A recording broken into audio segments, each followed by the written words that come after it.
नमस्कार दर्शक बंधु मु प्रदीप आपण मानक स्वागत करुच्ची आज आउ एक नुआ भिडियो तो राज्यर समस्त चाषी और भाई भौणी मानक पई किछि गुरुत्वपूर्ण अपडेट रही जोटा कि आपण माने जानिथिबे आमर केंद्र सरकार एवं राज्य सरकार तरफ राज्य में थिबा समस्त चाषी और भाई भौणी मानकु एग्री स्टॉक रे रजिस्ट्रेशन करिया पई बा फार्मर रजिस्ट्रेशन करिया पई गोटे नुआ पोर्टालटी आरंभ करा जायतिला एवं एही पोर्टाल माध्यम रे जो माने रजिस्ट्रेशन करूचंती बा जो माने एही पोर्टाल माध्यम रे रजिस्ट्रेशन करिवे सेमानकु आगो राज्य सरकार एवं केंद्र सरकार तरफ मिलुथिबा विभिन्न कृषि संबंधी योजनार लाभ एही पोर्टाल रे जो फार्मर मानक रजिस्ट्रेशन हबो सेमाने पाई परिबे। तेणु वर्तमान सुधा बहुत जन फार्मर जो माने रहिचंती जोटा कि एग्री स्टॉक बा फार्मर रजिस्ट्रेशन करिनांती जहाँफल से माने नुआ करी पीएम किसान पाई आवेदन करि पारनांती एवं आगको मध्य एमिति बहुत सारा स्कीम जोटा कि रही जो आपण माने वंचित हेबे। तो जदि आपण माने कृषक रजिस्ट्रेशन बा फार्मर रजिस्ट्रेशन करिनांती ताले आपण मानक पई किछि इंपोर्टेंट अपडेट एही वीडियो माध्यम रे मु आपण मानक सहित शेयर करिया पई जाउची। तेणु वीडियो को जमारू स्किप न करी प्रथम शेष पर्यंत निहाती देखिए एवं चैनल को जदि प्रथम थर विजिट करछंती वीडियो को लाइक करेंगे चैनल को सब्सक्राइब करने सहित पाखरे थिबा बेल आइकन को क्लिक करी ऑल ले सेट करदेवे। तो कृषक रजिस्ट्रेशन बा फार्मर रजिस्ट्री जोटा कि आपण माने जानिथिबे आमर केंद्र सरकार तरफ एही नियमटी आरंभ करा जायछि जो कृषक मानक नाम रे निजस्व जमी अच्छी से माने वर्तमान एग्री स्टॉक रे निजर रजिस्ट्रेशन करेंगे एवं रजिस्ट्रेशन करने पई हेले आपण मानक पई जो आवश्यक डॉक्यूमेंट कथा जदि आमे देखिबा सेतिरे आपण मानक रहिछि जे निज नाम रे जमी थिबा निहाती आवश्यक एवं 2 नंबर आपण मानकर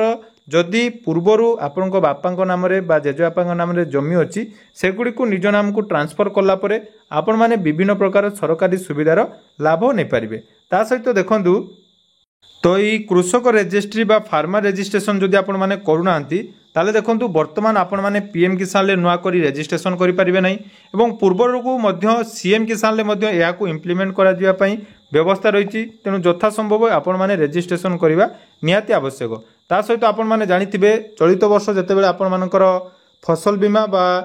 आपण माने जो फसल रो बीमा करूथिले से समय रे देखिथिबे जो प्रथम थर पई जोटा कि एग्री स्टॉक रो आईडी बा फार्मर आईडी मैंडेटरी करथिला हुए तो परवर्ती समय ताकू हटै दिया जायतिला किंतु एही जो रजिस्ट्रेशन आपण मानकर निहाती आवश्यक रही। ता सहित देखंतु जो कृषक रजिस्ट्रेशन आपण माने कोठी करिवे एटा मध्ये आपण माने जानिथिबे ऑनलाइन ले आपण माने निज मोबाइल माध्यम रे जोटा कि रजिस्ट्रेशन करि परिबे नले ता सहित आपण मानकर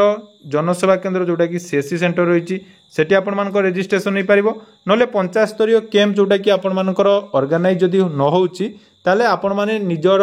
जो रही बीएलडब्ल्यू सहित कंटाक्ट करी आपण मानकर रजिस्ट्रेशन करि परिबे। तेणु रजिस्ट्रेशन जितेबाला आपण माने करिया पई जाउचंती से समय आपण मानकर आवश्यक डॉक्यूमेंट जोटा कि रही आधार कार्ड जमी पट्टा एवं आधार संयुक्त मोबाइल नंबर एवं जमी पट्टारे आपण मानकर नामटी रहिबा निहाती मैंडेटरी अटे। ता सहित जदि निज नाम रे जमी नाही ताले आपण माने कोन करिवे ना भूलेख रे थिबा मृत जमीधारी मृत्यु प्रमाणपत्र उत्तराधिकारी प्रमाणपत्र रेकर्ड संशोधन पर जोटा कि आपण माने जाई पंजीकरण करि परिबे। तेणु जो मानकर पंजीकरण हेई नै सेमानंकु मध्य पीएम किसान ले एड करा जाउ नै बहुत जन चासी वर्तमान जाकी सेही सबु कारण पई पीएम किसान ले एड ही पारु नाहंती। तेणु वर्तमान सुधा जदि आपण माने रजिस्ट्रेशन करनांती ताले डिस्क्रिप्शन ले हमर लिंक अछि सेठी आपण माने क्लिक करी निज निजर रजिस्ट्रेशन कंप्लीट करि परिबे जोटा कि मोबाइल माध्यम रे आपण मानकर हेई परिबो। या सहित देखंतु वर्तमान सुधा जदि आमे देखिबा सारा राज्य रे देखंतु टोटल हमर पीएम किसान लो जो बेनिफिशियरी रहिचंती तांको संख्या देखंतु 44,38,559 जन रहिचंती ता मध्यरु वर्तमान सुधा जाकी 11,06,612 जन जाकी रजिस्ट्रेशन कर सारचंती एवं सेमानक मध्यरु 10,22,257 जनकर फार्मर आईडी ऑलरेडी जाकी देखंतु क्रिएट हो सारी। तेणु पाखापाखि 24% बा 24.97 अर्थात पाखापाखि 25% जो माने फार्मर रही रजिस्ट्रेशन जोटा कि कंप्लीट कर सारी एवं यही रजिस्ट्रेशनटा आपण मानकु परवर्ती समय निहाती आवश्यक रहिबो। तेणु जो माने भी रजिस्ट्रेशन करिना जल्दी जल्दी आपण मानक रजिस्ट्रेशन करई नियंतु एवं परवर्ती समय सरकार तरफ मिलुथिबा समस्त सरकारी सुविधार लाभ आपण माने ई फार्मर आईडी माध्यम रे पाई परिबे।